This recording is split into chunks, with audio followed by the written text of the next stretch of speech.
Okay, so let's continue our discussion from last meeting about the Mendelian genetics. So we discussed already the different Mendel's law of inheritance, and we continue with our discussion still with Mendel's law of inheritance. But right now, I will be just telling you how to solve a monohybrid cross problem. Okay, so for your examination and even your summative test, okay, meron kayong sasagutan na monohybrid cross problem. So might be you have to learn this one on how to answer different uh, problems regarding the different law of inheritance or even mga crossing of parents to determine the probable offspring or possibility that how many offsprings will have the same trait just like them. So let's have first the monohybrid cross problem. So right now I'm showing you the okay, a sample of how you will answer a monohybrid cross. So this one, okay, in your okay, in our screen right now, okay, do we have a problem? If the allele for tall is represented by T, so it's a legend for this one, okay, T, and the allele for dwarf by is a recessive na T, okay, give the gametes produced by the parents and the phenotypes of the offspring for each of the following crosses. So we will be asked of the different uh, genotypes and phenotypes that is produced from the cross of the parents that have an allele for tall and also for dwarf. So we are given with the genotypes of the parents such as, okay, the genotypes of the parent is homozygous tall, or I mean heterozygous tall, and a dwarf. Okay, so meaning dalawang parents, so meaning they have their own different traits. So we have heterozygous and the recessive, homozygous recessive na dwarf. So okay, we will answer through a Punnett square. So that to determine all the possible outcome, so we'll have to use the Punnett square. So because this one is a single trait, so we'll be just have the okay, just have the monohybrid cross. So single trait lang. So for tall and dwarf. So we have the genotypic ratio as you can see here. So okay, we're solving we have okay to cross okay from homozygous to the recessive or dominant to recessive, so meaning heterozygous. Then first, okay, we have here the cross from still the same. So dominant of recessive, so meaning it's a heterozygous. Then recessive to another recessive is a recessive, homozygous recessive, and recessive to another recessive is recessive type. So in this particular answers or the possible offspring, so you can say or we can see that okay, meron tayong genotypic ratio, so meaning the alleles. So we have two, okay, we have ratio of 2:2, meaning two homozygous dominant for tall and two homozygous recessive for dwarf. So that phenotypic ratio is you just have to calculate. So tanaw ninyo ang data. So we have one half for the or 50% which is tall and 50% will be dwarf. So what's its conclusion? So meaning we conclude that the possible offspring could be 50% tall or 50% dwarf. So you can actually do this okay with okay maraming mga different problems sa internet pwede ninyo as a sample problem, and also we have an answer sheet. So in your worksheet, you can actually answer the different worksheets from six, and I think it's seven and eight. So you have to answer that one. So it's a problem with inheritance. So pwede na ninyo gamiton as for your ano one way is kasali siya sa inyong dapat i-submit for your worksheet, and also practices na din para sa summative and exam. So we have here the final answer for, okay, the possible offspring is 50% tall and 50% dwarf. So we have, okay, I will also tell you how to answer a dihybrid cross problem. So in a dihybrid cross, so we have a problem here given. So we are having the traits such as two traits. So we have kining traits for, I think it's, okay, na siya yung mga possible gametes. So kung two traits, either unsa na siya na trait, so ang gikuan diri kay wrinkled and, okay, round and yellow, round, wrinkled, and then yellow and green. Tapos so muna mga two traits. So there are two alleles for that. So meaning we have the dominant and recessive. So we have the heterozygous for round and heterozygous for yellow. We also have heterozygous for round and heterozygous for yellow. So both of the parents are having the same traits. Okay, how do we answer for that trait? So unsay possible offspring, or what fraction of the offspring will be homozygous for both traits? So we are to give, okay, what are the possible or what offsprings are to get the homozygous na ano na trait. So we have to know the, so to answer a dihybrid cross, we have to first know the genotypes of parents. So we have, okay, since given naman siya, so we just have to copy. So this is the genotypes of the parents. So meaning they have two traits to be answered for what particular traits should uh, come out after crossing the dihybrid cross. So okay, we have the step 2. So it's important for you to first have the FOIL method for possible outcome. So we use this one. So meaning female and male. So we unahan na to ang first parent. So you have to FOIL method. So distribute the kaning one trait to the other trait. So meaning the round trait to the ano to the yellow. So kung saan given na na straight from that parent. So, mo na siyang answer sa FOIL method. So, first kay sa first na parent, kinina side. And the second one,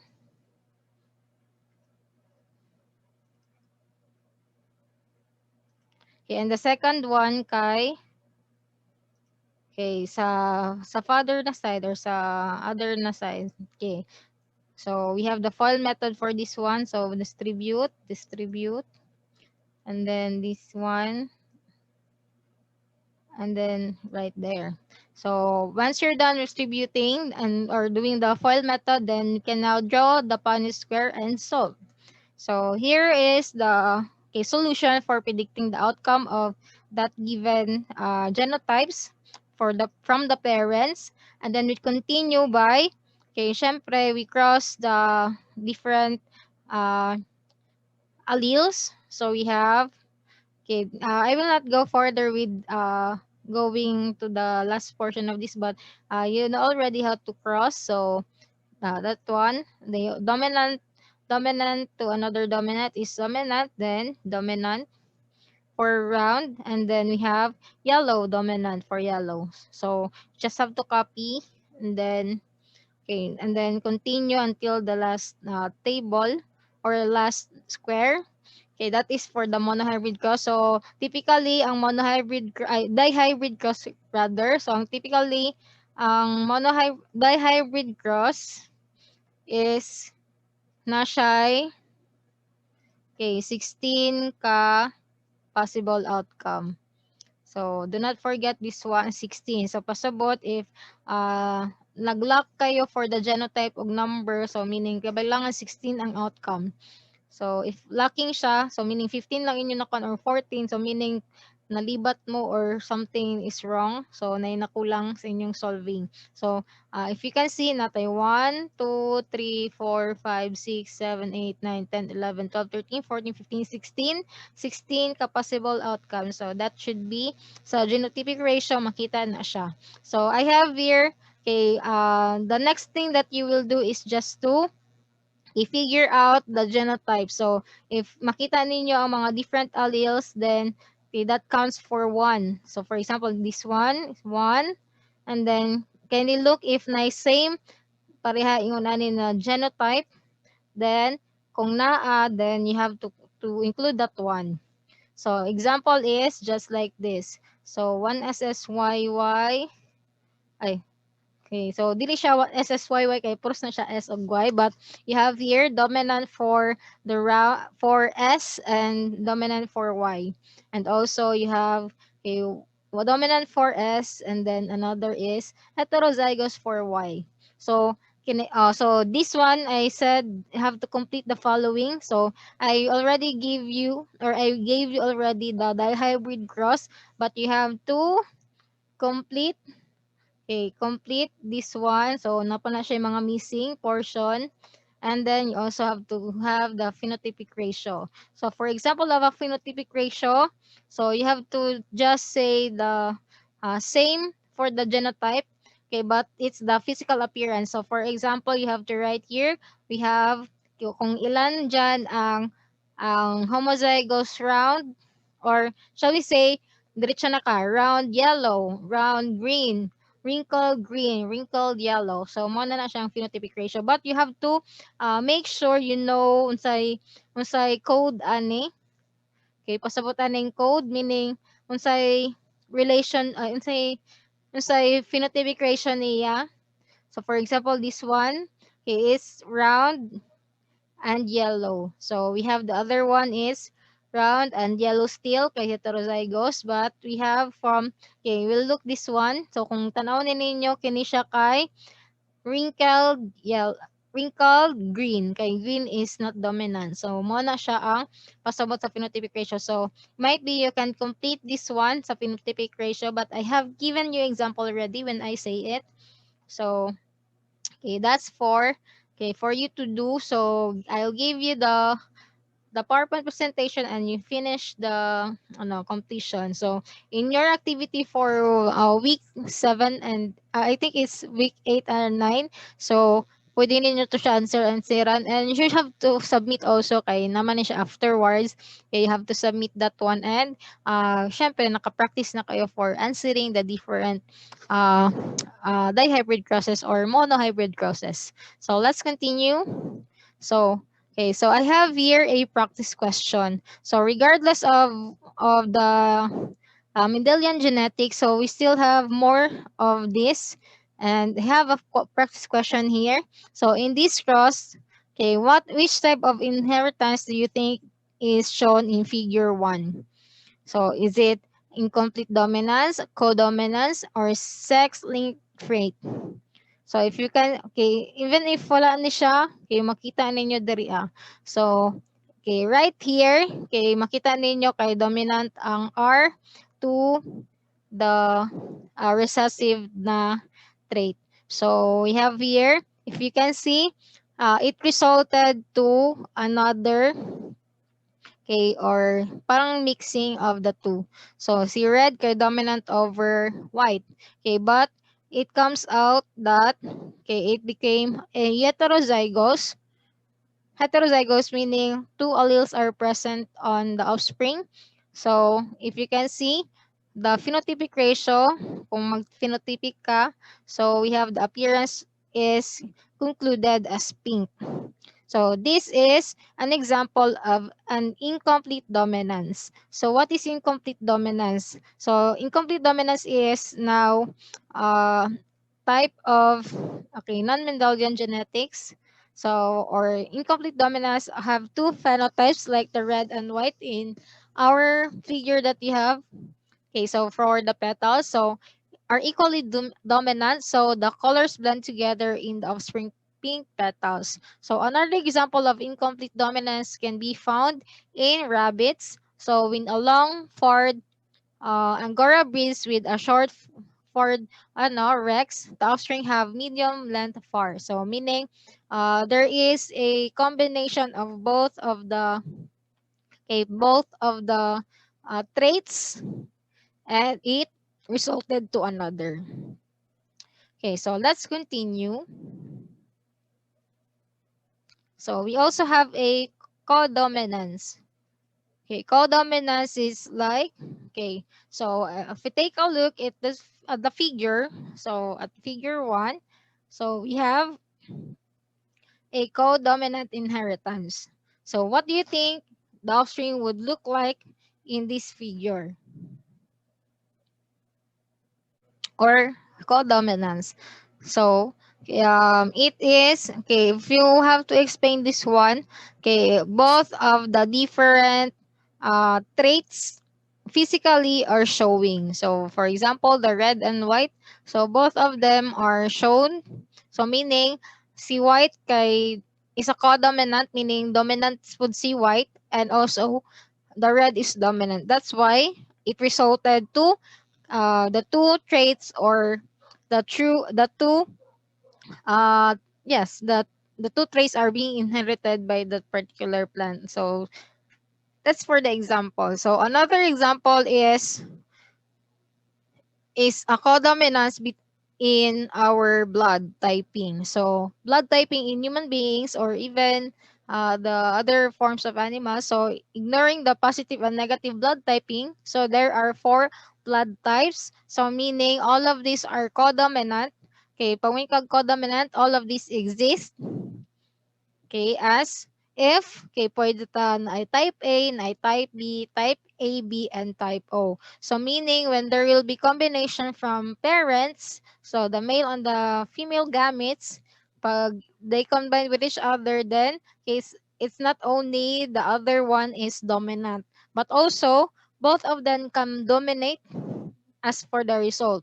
So, nga nang mahitabo sa tong blood typing. So, let us have an exercise. So, I show you already para madugay. So, given these alleles, it is possible for a child with AB blood to have a parent with O blood. So, for example, if meron daw AB blood na bata, okay, is it possible that the parent is a blood type O? So for the answer, it's not possible. So meaning a child with AB blood will have parents with B or A and B blood types. So meaning if the parent is blood O, then it's not possible for that particular child to be a son or daughter of a blood type O parent. So it could be, pwede siya kung blood type O ang isa, but it should be the other parent. So duha, di ba, dalawa ng parents. So meaning is either the male or the female. So kailangan na ay blood type A, B sila, or na ay blood type B. So if wala, then or type blood O lang ang parent, then it's not possible. Kaya asa man niya gikuha ang letter B na blood type or letter A if wala siya parent na naingon na to. So let's have an example.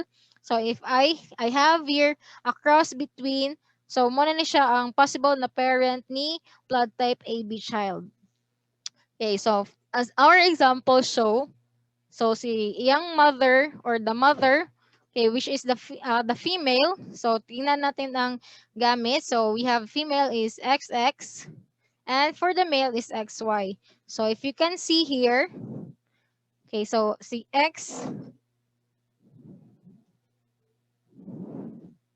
okay, X with subscript na B, o si Y na with subscript na B, that is your, okay, the male, and then kining si uh okay, the female has, okay, type or is a type A blood. So when we cross that one, so meaning, okay, it can, the possible outcome will be, so there will be a blood type AB na, okay, tingnan ang XX o XY ha. Okay, tingnan. So we have type blood AB na male, and we also have a blood type AB na female. So if you can see, there is a 50% chance that the males are, or 100%, mingan ka, 100% kay, tingnan man natin yun dito. Okay, 100% that the female is um all blood type AB, and while the males are also blood type AB. So 50-50 sila, or pwede sa 100% if sa whole na crosses. So with that, okay, the answer is okay, no, for the child to have a blood type AB if the parent is blood O. So we also have another type of non-Mendelian genetic or inheritance. We have the sex-linked traits. So sex-linked traits occur when an allele is located on the X chromosome. So a lot of hereditary diseases like hemophilia and cystic fibrosis are sex-linked. So these traits can either be dominant or recessive.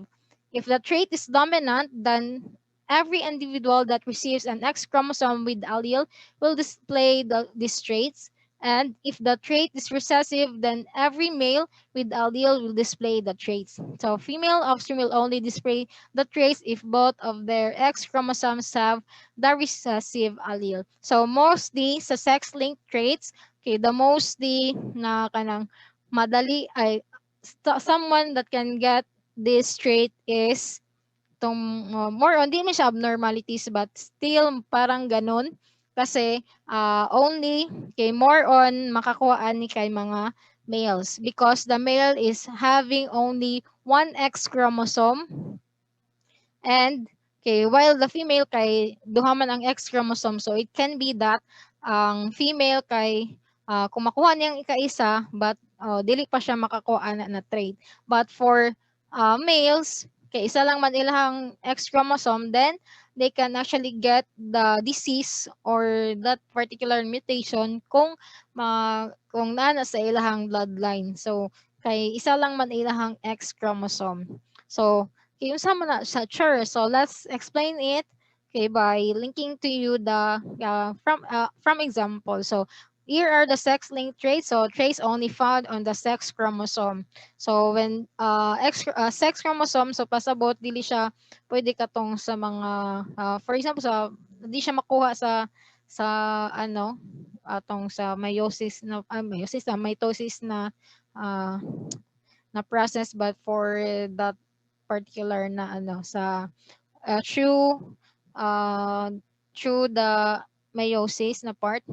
So we have to remember that male has XY chromosome. So for that, so that's yan yung sinabi ko that for male isa lang ang X chromosome. So possible kung ma-inherit kung ma-pass down sa kanya sa male is like okay, for example, yung parent kay naa siya na ay disease. So meaning si male can actually inherit that one kay tungod siya lang isa lang ang iyang mas madali sa kanya kasi isa lang kanyang X chromosome. While for the female, so pag naiisa more on carrier pa lang pero not usually na makita sa iya ang trait or the disease. So these are often the types of traits that appear to skip generations rather or genders or often show up more frequently in males. So frequently siya in males.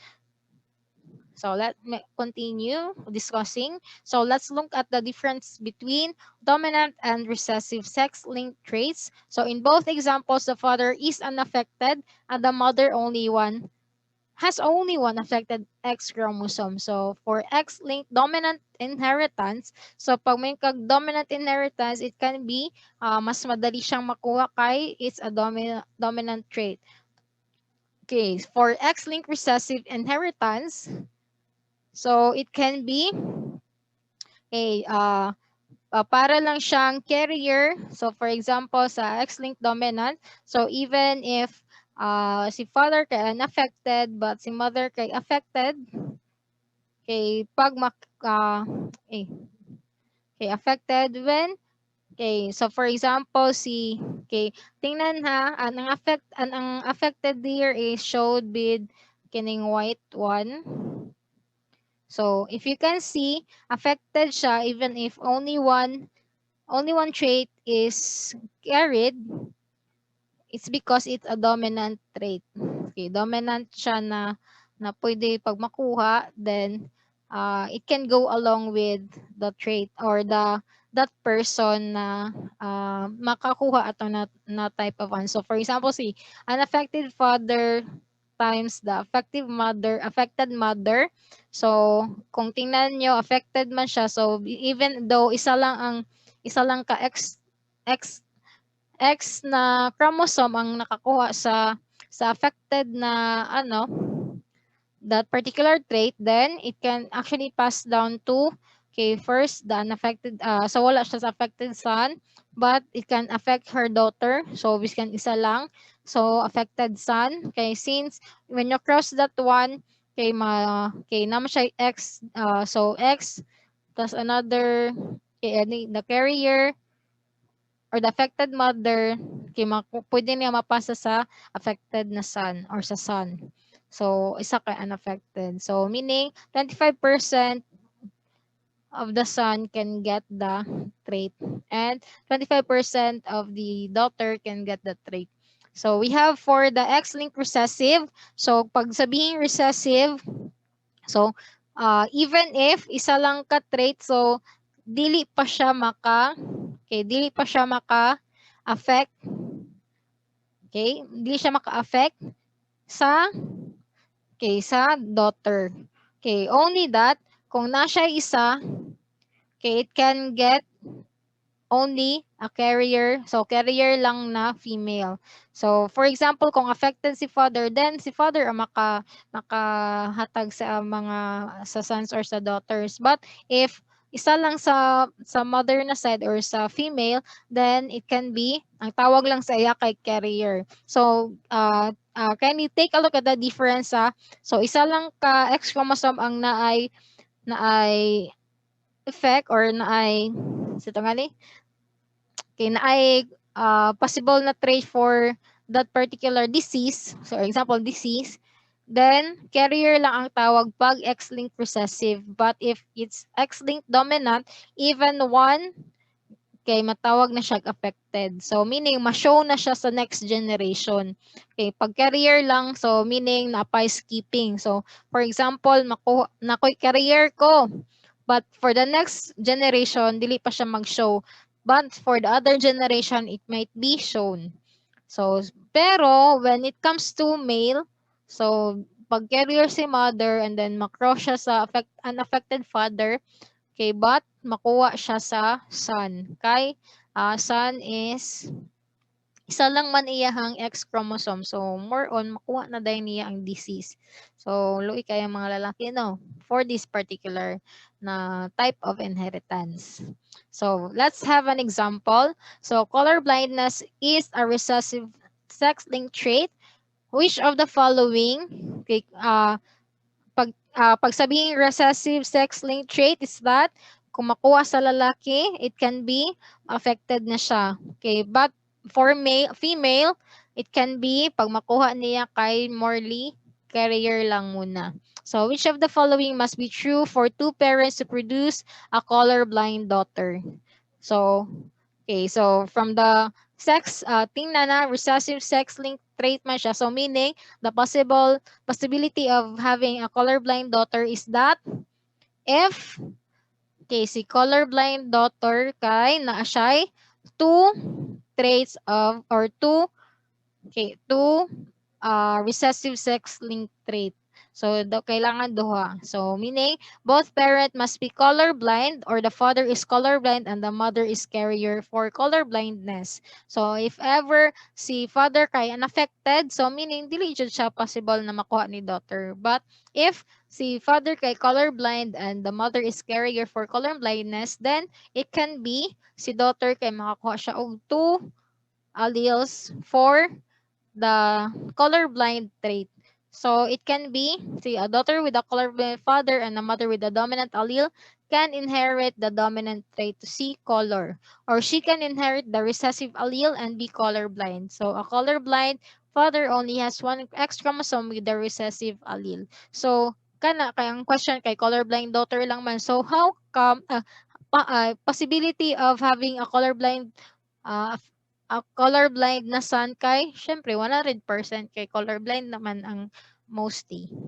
So, meaning this one, so okay, na if you wanted to ask how you will solve for the X-linked traits. So it's just like this. So tingnan nyo ang genotype. So if you can see here, si carrier na female, it can be meron siyang one colorblind trait. So one lang. Okay, kung dominant ni, for example, kining B na dako or capital letter B is the normal and the B na gamay kay mo na siya ang for the trait na colorblind. So, if you can see here is a carrier female because she gets only one recessive trait. Okay, but for the colorblind female, so see the difference. So, si colorblind female, it has two traits for recessive. So, meaning, it's a colorblind na trait. So, okay, next is we have a normal male. So, isa lang. Okay, since this one is a normal kay dominant man jud ang normal. So, if na siya trait for that, then that it becomes a colorblind male.